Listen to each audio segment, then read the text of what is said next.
Istorinės paralelės. Laidą Istorinės paralelės remia Medijų rėmimo fondas.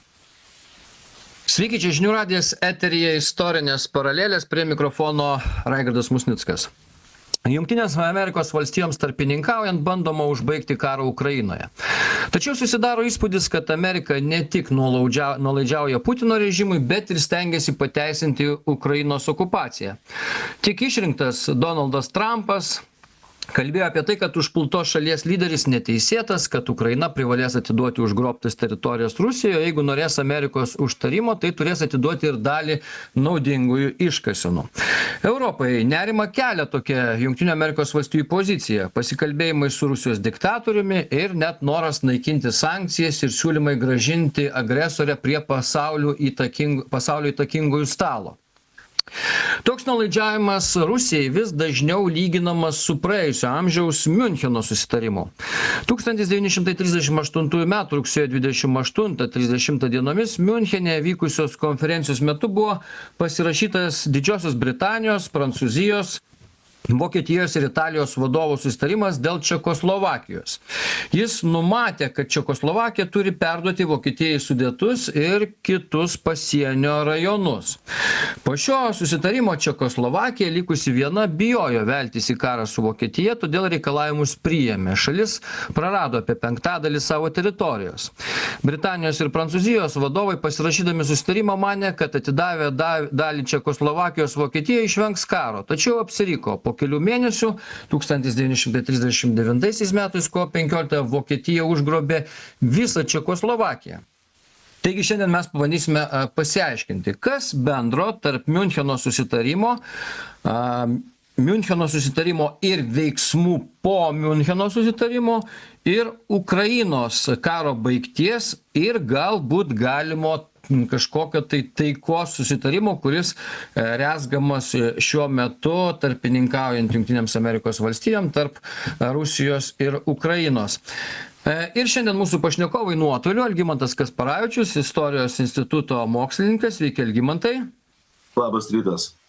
Ir Robertas Petrauskas, istorikas ir rašytojas. Sveiki, Robertai. Labas rytas. Tai, Algimantai, pradėkime gal vis dėlto nuo jūsų. Kalbant apie Miuncheno susitarimą, aš tokią įžangą padariau, jinai daugiau mažiau visuomeniai yra suprantama, daugiau mažiau tie, kas domisi istorija, girdėjo apie Miuncheno susitarimą, jis dabar aktualizavosi pakankamai šiuo metu, bet vis dėlto dėti lygybės ženklą tarp Miuncheno susitarimo ir, sakykime, kažkokio susitarimo dabar ir nėra, tiesą sakant, bet dėl karo veiksmų, kurie vyksta dabar Ukrainoje, ar įmanoma kažkur rasti paralelės istorinės tarp to? Žiūrėkite, Raigardai, paralelės įmanoma rasti visur, kur jų galima ieškoti. Ir kas nori rasti, visada visko randa. Tai žmonės dabar ruošiasi į Marsą. Čia problemų nėra.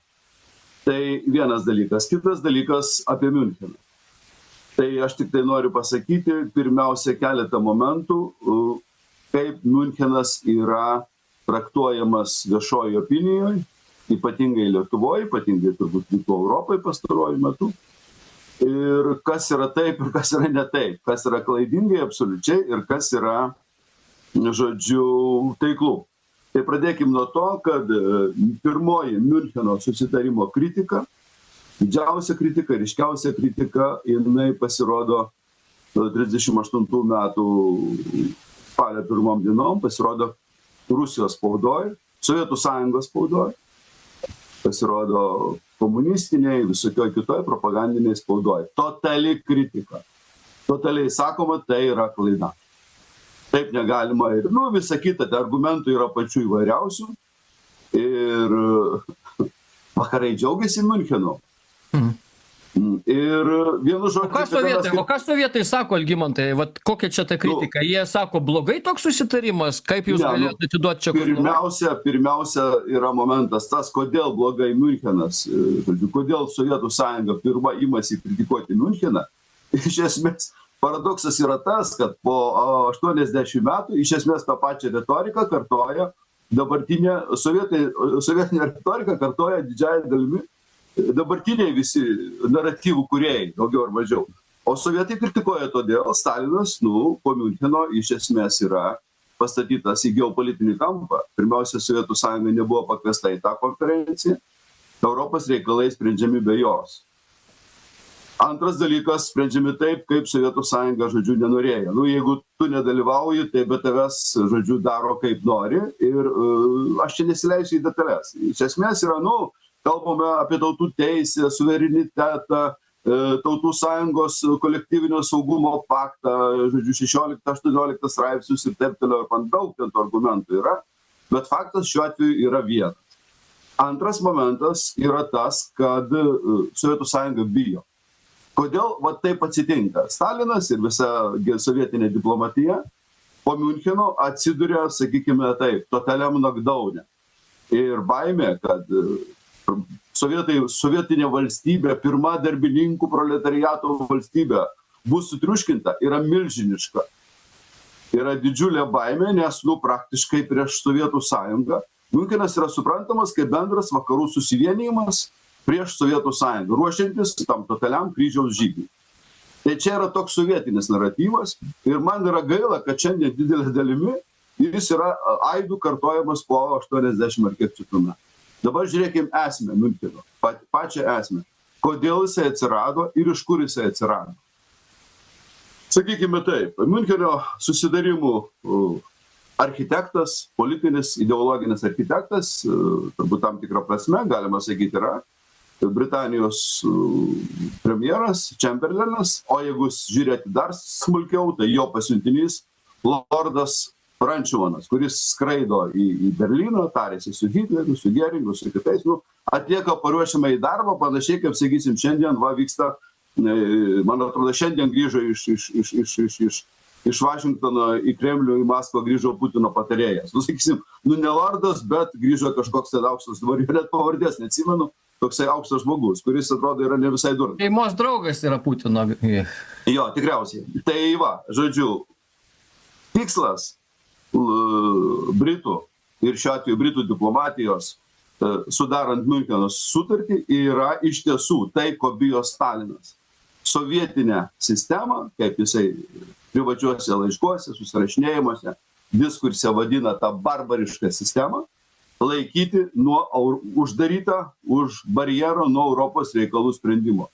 Jokių būdų stalininės Sovietų sąjungos neprileisti prie Europos politinio žemėlapio tvarkymo. Viena tezė. Antra tezė ir principinė tezė, visiškai iš kitos operos, sakykime tai, yra juridinė, etinė ir moralinė.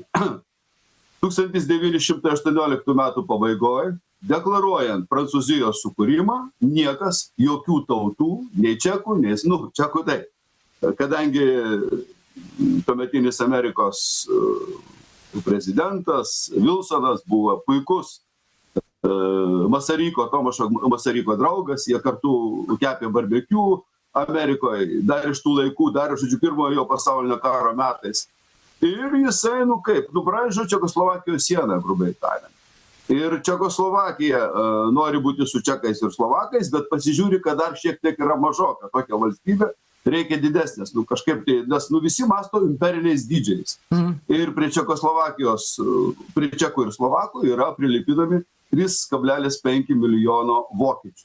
Iš esmės etninių vokiečių, kurie jų viena vertus yra tos pačios valstybės, Wilsonas, Lloyd George'as, Poincaré deklaruoja tautų apsisprendimo teisę, bet kai sprendžiami konkretūs reikalai, ta teisė kišama į stalčių ir 3,5 milijono vokiečių, neatsiklausus jų valios nei nuomonės, yra priskiriama Čekoslovakija, kad Čekoslovakija būtų rimtas sąjungininkas vakarų.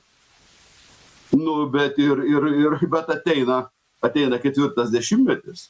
Tai čia į Sudetų kraštą pakliūna vokiečiai, kitaip sakant, ar ne? Tas taip vadinamas, Sudetenland, jo. Jie, trumpai tariant, vokiečiai atiduoti Čekoslovakijai visą laiką kovoja, kad nebūtų Čekoslovakijai. Ir nuo 36, ypatingai 37-38 metais, tai jų kova įgauna labai tvirtą geopolitinį nugarkaulį, yra toks Konradas, žodžiu, nu, jau lyderis dabar pavardę, jeigu prisiminsiu, pasakysiu. Hanleinas. Hanleinas, taip, jo. Ir jisai yra tas lyderis, kuris praktiškai veda Sudetų vokiečius iš Čekoslovakijos. Ir Britai 38 metų praktiškai gegužė, ne rugsėjį, atsiduria prieš dilemą siųsti Britų ekspedicinės pajėgas ir prancūzų, ginti Čekoslovakijos, nu kaip ginti, laikyti vokiečių, kad jie neišeitų iš Čekoslovakijos. Bet jie visi nori, iš esmės, 99,99% nori priklausyti savo Vaterlandui. Vokietijai, taip kaip jie užaugo, jų tėvai užaugo, jie priklausė tai Vokietijai, žodžiu, vokiečių tautos šventai Romos imperijai, ten keli šimtus metų. Nu, čia ilga istorija būtų, mes galim toliau nukrypti ir kalbėti maždaug 3 paras nesustodami šitoje vietoje. Bet faktas yra tas, jie nenori. Ir Britai sprendžia kaip? Britai sprendžia, jeigu jie nenori, jų valios savo laiku nebuvo paklausta, tai gal mes jau dabar ir nebekariausim. Kodėl Britai turėtų mirti su prancūzais ir laikyti prievartą tuos vokiečius Čekoslovakijoje, jeigu jie to nenori? Tuo labiau, kad jau ryškėja ir kitas skilimas toje pačioje Čekoslovakijoje, jau Slovakai rodo, kad jie nenori gyventi toje Čekoslovakijoje. Kodėl jie nenori? Vėl čia galima daug faktų paminėti. Bet iš beveik 400 Čekoslovakijos kariuomenės generalinio štabo karininkų yra vienas Slovakas, pulkininkas. Iš beveik 400 Čekoslovakijos generalinio štabo karininkų vienas Slovakas. Tai, manau, atsako daug ką į šitą klausimą ir Britanijoje yra daugybė tuo metu straipsnių, spaudoje, akademiniai, publicistiniai, žodžiu, kurie kalba, apie, kad vyksta, kad čekai vykdo čekizaciją šitos valstybės, kurios nenori nei Slovakai, nei ypatingai vokiečiai. Ir Britai sprendžia būtent taip, kaip jie sprendžia. Ir paskutinis momentas šitoje vietoje, kodėl džiaugiasi Chamberlainas grįžęs į Londoną rugsėjo 30 popietę. Ir žiūrėjau, ten jisai mojuoja lapeliu. Bet ar kolega Robertas žino, kas ant to lapelio yra parašyta, kuo jisai ten džiaugiasi? O čia aš perduodu žodį kolegai. Tai Algimantai, dėkui, iš tikrųjų Robertas įdėmiai klausėsi jūsų įžvalgas ir mes dabar trumpą pertrauką padarom ir tada pereisim prie Roberto irgi įžvalgų trumpą pertrauką. Istorinės paralelės. Laidą Istorinės paralelės remia Medijų rėmimo fondas.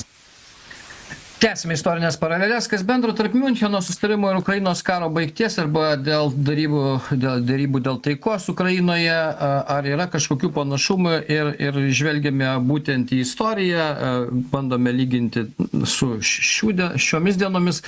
Mūsų pašnekovas Algimantas Kasparavičius, Istorijos instituto mokslininkas, ir Robertas Petrauskas, istorikas, rašytojas. Robertai, kokios jūsų būtų įžvalgos? Iš tikrųjų, Algimantas, tam tikrą prasme išdėstė tokią istorinę tiesą, kad vis dėlto Miuncheno susitarimo priežastys buvo gerokai anksčiau, negu kad pats Miuncheno sutarimas įvyko ir aišku, tam tikrą prasme Britanijos, Prancūzijos, Vokietijos, Italijos vadovai, kurie dalyvavo Miuncheno susitarime, iš esmės bandė gal kažkaip išspręsti Sudetų krašto klausimą su vokiečiais, kurie norėjo grįžti į Vokietiją, kurie tam tikrą prasme buvo, sakykime, kaip dabar atrodo, per prievartą atiduoti Čekoslovakijai. Bet kitos paralelės tam tikrą prasme, kad Vokietija lengvai gavusi Sudetų kraštą, paskui įsidrąsino ir pasiėmė visą Čekoslovakiją. Kiek čia yra panašumų su dabartim?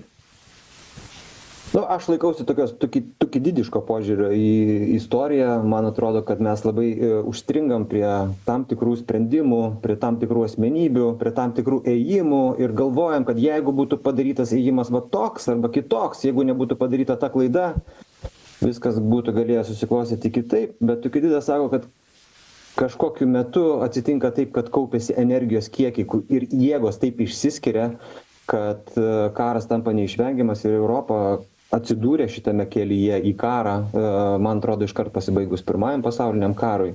Ir Algimantas užsiminė apie Vidurio Europą. Vidurio Europa buvo sukurta iš naujo. Iš tikrųjų, Vidurio Europoje dar po 18 metų iki 22 žus kokie 4 milijonai žmonių, nes joje prasidėjo kova visų prieš visus, nes atsirado tas nacionalizmo kažkokia didelė banga. Galiausiai Vidurio Europa virs kruvinomis žemėmis. Ir tai, kas buvo geri Vilsono ketinimai, virs Bloodlands.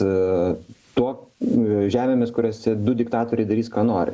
Bet jeigu kalbėti apie perspektyvą, šiek tiek, man norėtųsi sakyti, kad viskas prasideda mūsų pasakojame nuo kolektyvinės sistemos, nuo tikėjimo ją ir nuo realybės išbandymo, kurių kolektyvinė sistema neatlaiko. 32 metais Japonija užpuola Kiniją ir Tautų sąjunga, kuri turėtų apginti Kiniją, to nepadaro. Jinai pasitenkina tik tai pasmerkimu, komisijos nusiuntimu, paraginimu išvesti pajėgas, o japonai atsako, kad mes prieš tos teroristus darysim, ką norėsim. 35 metais yra iš tikrųjų kertinis momentas Tautų sąjungoje dėl to, kad mums atrodo, kad, gerai, ten Kinija nesvarbu, Europa yra eurocentriška, visada tokia buvo. Bet kai Musolinis sugalvojo užpulti Abisiniją, dabartinę Etiopiją, tarp Europos valstybių įvyksta skilimas. Ir mes turim dvi pagrindinės lyderės Europoje, tai yra Didžioji Britanija ir Prancūzija. Jų interesai yra skirtingi. Britanija yra toli nuo Vokietijos ir jai netrodo, kad Vokietija yra grėsmė. Vokietija yra pagrindinė jos prekybos partnerė. Vokietija yra kažkas, su kuo reikia tartis, su kuo reikia draugauti, kam reikia nuolaidžiauti, jeigu reikia, bet tikrai nekariauti. Prancūzai bijo, kad Vokietija sugrįš ir pakartos tą, ką jinai darė pirmajam pasaulinėme kare. Šitoje vietoje jų interesai skiriasi, bet atskirai jos nieko negali. Ir kai Britanija sako, jog jeigu Musolinis užpuls Abisiniją, mes turime būti tvirti, mes turime pasakyti, kad Tautų lyga turi kažkokį autoritetą dėl to, kad jinai susikūrė būtent dėl šitokių situacijų ir mes turime būti ištikimi savo principams ir Europos vertybėms. Prancūzai jiems sako, o jūs prieš Hitlerį lygiai taip pat pulsite, kai jie mumis puls. Ir ar reikia pyktis su italais dėl Etiopijos, kuri yra vergovę propaguojanti valstybė. Ir šitoj vietoj interesai su deklaruojamomis vertybėmis susikerta. Vat šitoj vietoj atsitinka toks momentas, kuriame Britai prancūzams bando paaiškinti. Viskas yra taip, kaip jūs sakote. Realpolitik yra realpolitik. Problema tik tai ta, kad mes gyvename pasikeitusiame pasaulyje, kuriame yra demokratija ir jos vertybės, ir mes nebegalime daryti to, ką galėjom daryti prieš 50 ar 100 metų. Bet ką Britai daro, tai yra vieną sako, o kitą daro. Jie sako, kad jie stovės iki galo, kad jie padės ten Etiopijai, kad jie nugesins Musolinį. Bet iš tikrųjų jie neturi pajėgumų ir tiesiog blefuoja. Ir visą tai pamatęs, Hitleris supranta, kad kolektyvinė sistema neveikia. Ir dabar klausimas, aišku, Algimantas čia kelia kitą pusę. Galima būtų, istorija yra traktacijų kažkoks, net ne mokslas, nežinau, tokia disciplina. Galima būtų nueiti iki tokio filosofinio pasidėliojimo, kad jeigu Tarybų sąjunga traktuoja Müncheną kaip blogą dalyką, tai visi kiti, kurie laiko save europiečiais, turėtų Müncheną laikyti gerų dalykų. Bet kurgi tas Münchenas mumis nuveda, klausimas. Štai koks tai yra. Bet karas būtų vienareikšmiškai būtų buvęs, net nepaisant to, kaip būtų elgėsi Europa, ką jinai dar galėjo padaryti iš toj vietoj. Gerai, atiduodam. Žiūrėkit, tai dar keliaujam toliau. Jeigu apie paralelės, mes turime žaidėją, kuris yra pasiruošęs ištrinti Čekoslovakiją iš žemėlapio. Hitleris taip ir pasako. Ir jo apsisprendimas yra niekaip neįtakojamas to, ką galvoja visi kiti aplinkui jį. Po Anšliuso kovo, kai Hitleris prisijungė Austriją, pagal jo karo planus, į kurią pusę jie be pasisuktų, Čekoslovakija jam turi būti neutralizuota. Jis nusprendžia tą padaryti. Sakykime, kad Putinas nusprendė tą padaryti su Ukraina dabar, ne? Jis nusprendė tą padaryti. Ir vienintelis būdas jį stabdyti yra mėginti atsakyti tokiu pat apsisprendimu. Maža to, labai įdomus yra dalykas. Va tas momentas, apie kurį Algimantas sako, kad Britai parvažiuoja, Čemberlenas parvažiuoja į Britaniją su lapeliu, kuriame yra Hitlerio parašyta taika visiems laikams, kad čia viskas labai gerai ir visa kita, yra momentas, kai subyra pasikėsinimo prieš Hitlerį judėjimas Vokietijoje. Čia žiauriai įdomus dalykas. Čemberlenas galvoja, kad išgelbėjo pasaulį nuo karo, kuris vis tiek atsitiks, o iš tikrųjų yra dar ir kita pusė. Tuo metu, kai Hitleris paskelbė planus užkariauti Čekoslovakiją, ištrinti ją iš žemėlapio, štabo jo viršininkas Bekas sako, tai bus Vokietijos savižudybė. Yra pasaulis, kuris Vokietiją nubaus ir Vokietija negali sau leisti tokio dalyko daryti ir jie daro perversmo judėjimą, kurio tikslas yra toks - sulaukti momento, kai Hitleriui Europą paskelbė karą ir tuo metu jie suima Hitlerį kaip išdaviką, kaip Vokietijos priešą, kurį reikia neutralizuoti, kuris nėra gerai.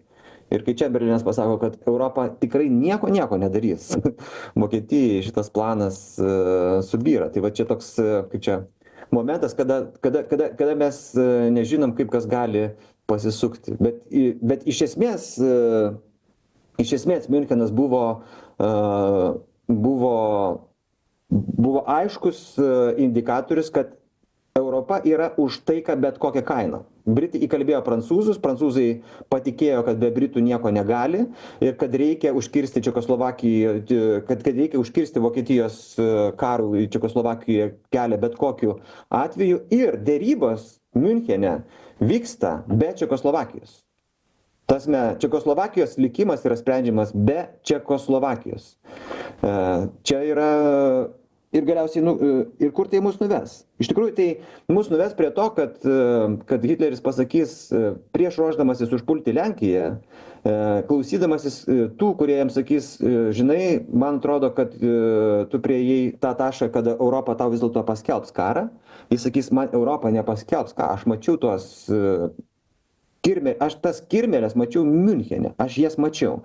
Ir iš tikrųjų, pabaigiau į savo tokią tiradą, bet iš esmės... Įdomu, tai Robertai... Žiūrėk, dar toliau, dar truputėlį toliau.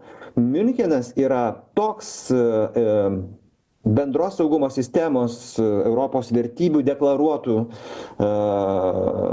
subyrėjimas, toks autoriteto išnykimas, kai aiškiai matosi, jog žodžiai nėra paremti jėga, nėra paremti valia, kad sąjungininkai bandydami pataisyti šitą savo autoriteto subyrėjimą 39 metais, kai jau Hitleris galvos apie Lenkiją, nes Lenkijoje Vokietija taip pat, kaip Algimantas turbūt su manim sutiks, irgi turėjo savo pakankamai tokių argumentuotų ir teisingų reikalavimų. Kai jie pasisuks į Lenkiją, sąjungininkai duos Lenkijai besąlygiškas garantijas. Besąlygiškas garantijas bet kokiu atveju ginti Lenkiją nuo bet kokios agresijos. Ir Lenkija, turėdama šitas besąlygiškas garantijas, sutiks pasiųs Hitlerį velniop. Tiesiog tikėdama, kad tos besąlygiškos garantijos veikia. Tai va šitoje vietoje yra labai svarbi paralelė. Jeigu mes dabar Ukrainos žmonių paklaustumėm, ar jie būtų norėję padaryti viską, ką jie padarė šitame kare, žinodami, kur jie bus po 3 metų, atsakymas būtų nevienareikšmiškas. Dėkui, Robertai, padarom trumpą pertrauką, dabar naujausios žinios, po pertraukos pratęsim. Istorinės paralelės. Laidą Istorinės paralelės remia Medijų rėmimo fondas.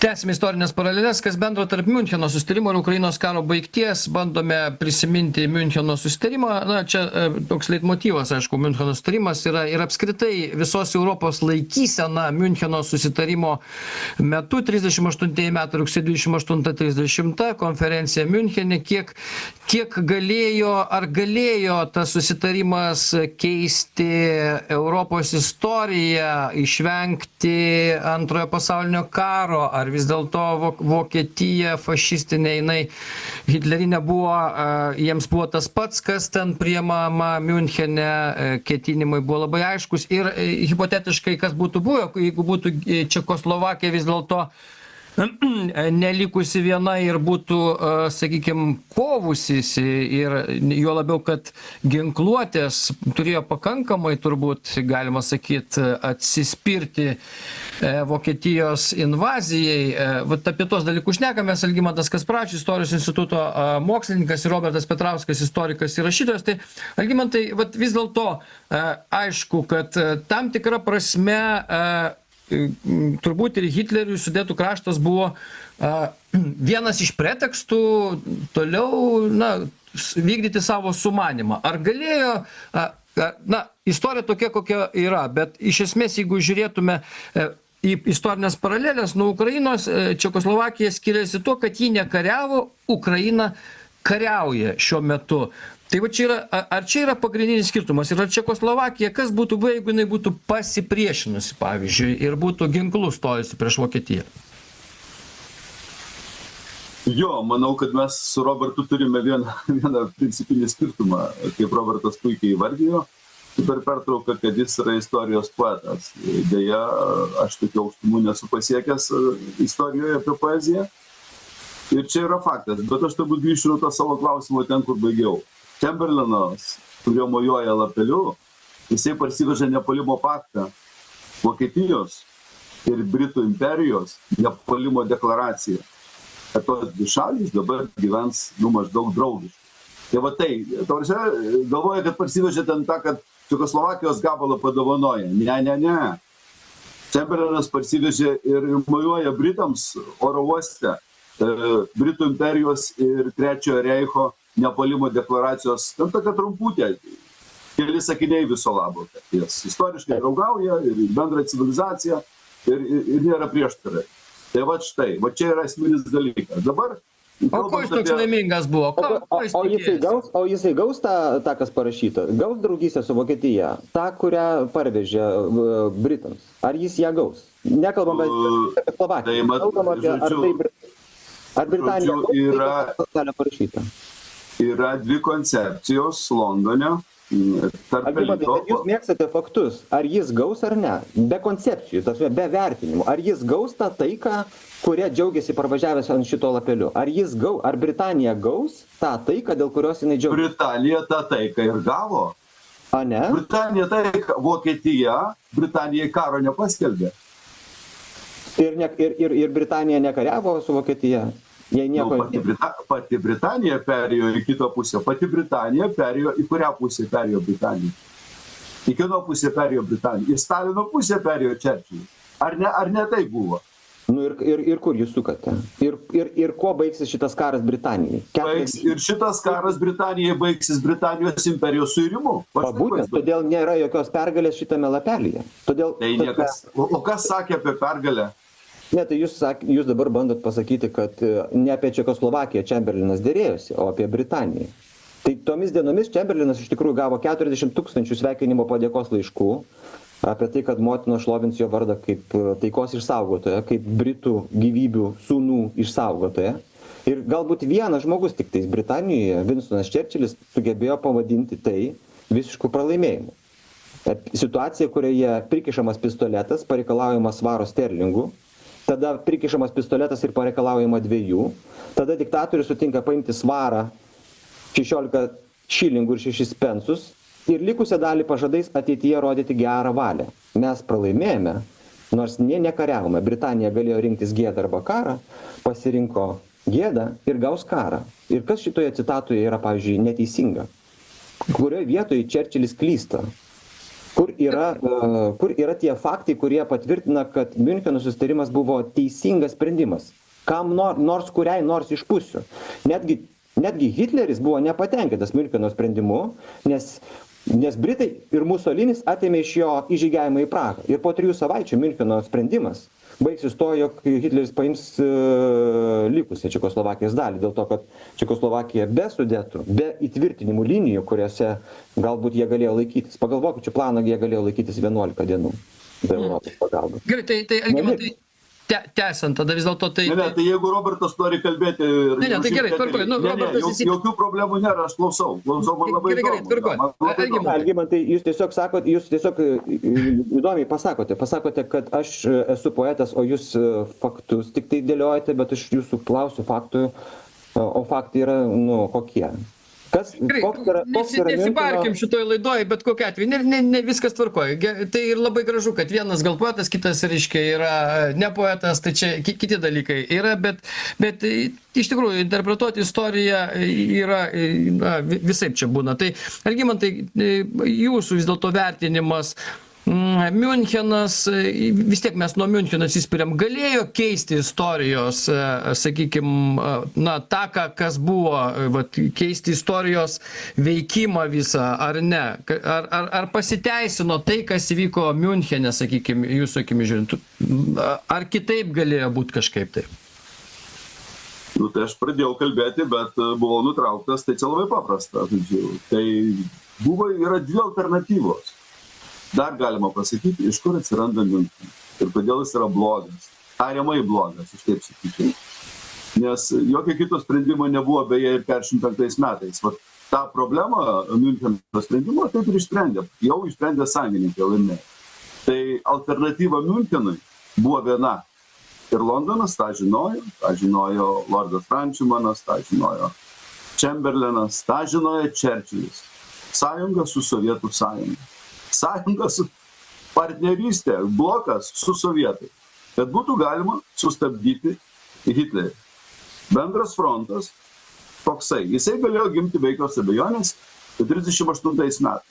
Litvinovas Tautų sąjungoje tą kalbą apie tai nuolat kala nuo 34 metų vasaros, pavasario, kai Trečiasis reichas, dar gimstantis, išeina iš Tautų sąjungų. Tai dar čia buvo nepaminėtas pilietinis karas Ispanijoje, labai svarbus momentas į visą šitą bendrą puokštę, bet čia yra detalės. Bet aš kartoju, yra dvi koncepcijos - Čerčilio sąjunga su sovietais ir nesvarbu, kokią dalį sovietai paims Europoje, ne taip jau svarbu, kaip ten bus po karo, bala nematė, kaip ir vyko beje, ir Čemberlenas, kad sovietų įsileidimas yra Europos bent jau vidurio praradimas. Principiniai, kadangi mes kalbam apie principus, du principiniai dalykai. Čemberlenas bando laikytis to pirmojo. Ir man labai gaila, kad šiandien jis yra linksniuojamas. Linksniuojamas dėl Miuncheno. Dėl to, kad Hitleris nepasitenkino Miunchenu. Bet problema buvo kur? Problema buvo viena ir labai paprasta. Čemberlenas mąsto logiškai ir faktais. Ir jisai taip, 3,5 milijonų, tuomet jau beveik 7 milijonų, 3,6 su kažkiek milijono vokiečių nori gyventi Vokietijoje, nu gerai, tegu jie gyvena. Tokiu būdu ir morališkai, ir etiškai viskas tvarkoja. Bet problema yra ta, kad Čemberleno oponentas Berlyne sėdi neracionalus.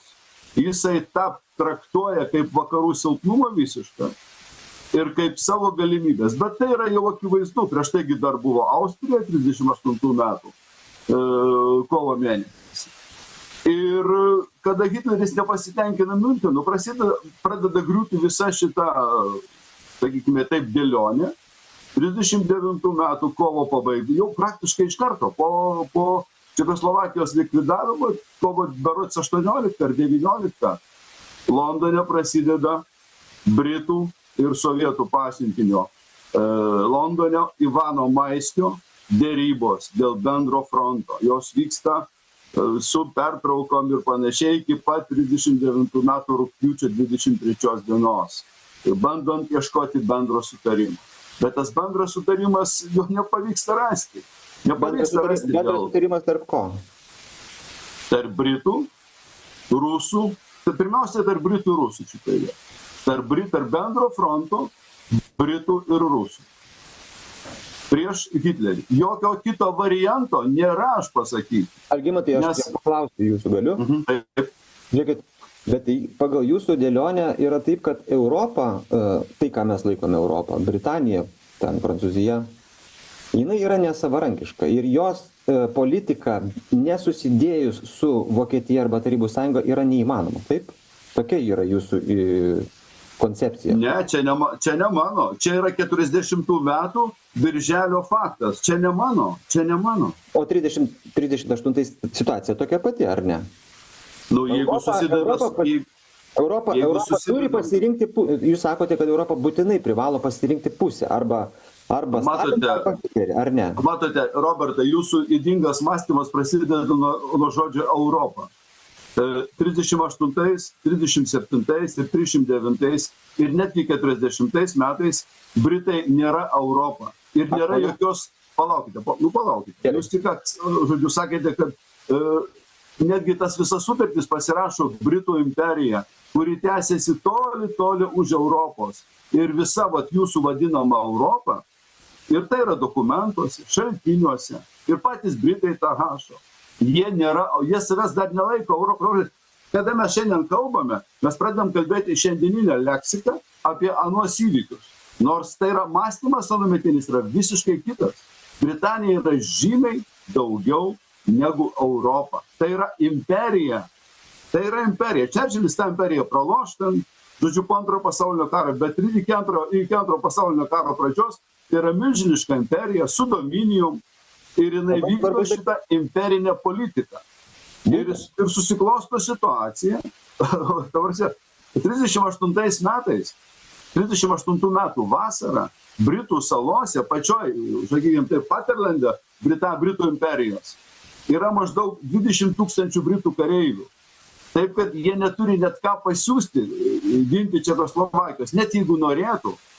Ir tik tai 39 metų pabaigoje, 40 metų pradžioje, po visos eilės mobilizacijų, gamybos, išplėtimo, jiems pavyksta sukaupti kažkiek tai kariuomenės. Ir ką jie pasiunčia į pagalbą Prancūzijai 40 metų gegužę? Kokį skaičių pasiunčia?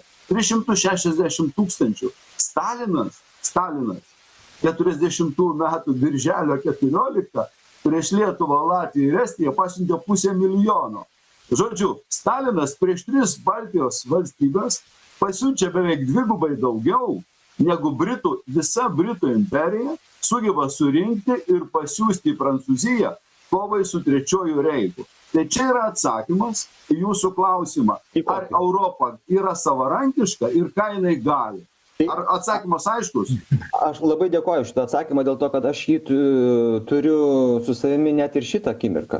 Tai yra atsakymas, kodėl Europos žodis nieko nereiškia ir 2025 metais.